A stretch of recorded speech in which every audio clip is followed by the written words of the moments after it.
Blue Sky Bio's proper abutment seatment. In many cases, bone and tissue grow over the cover screw. This can make it difficult to place the healing abutment.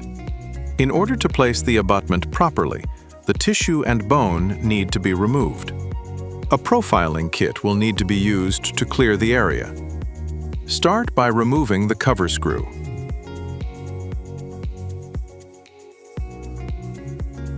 Next, place the profiling pin into the implant until it's finger tight. Select the appropriate profiling drill from the kit that is just larger than the size of the abutment that you are seating. It's important to choose a profile diameter of the profiling drill that will mimic the final emergence profile. Remove all the excess bone and tissue. Rinse any bone shavings away, and then remove the profiling pin. Next, place the healing abutment.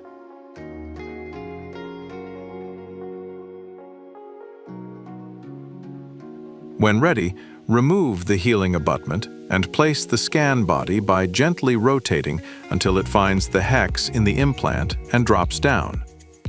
Once the scan body has dropped down, tighten the captive screw. There is a separate thread inside the scan body, which allows the screw to be captive when it is seated. Please remember that if you begin to tighten the screw before the scan body drops down into the implant, you will get a false impression of it being seated. Once the scanning is complete, remove the scan body and place the abutment. The proper abutment seatment technique is to gently rotate the abutment until it finds the hex in the implant and drops down into the implant.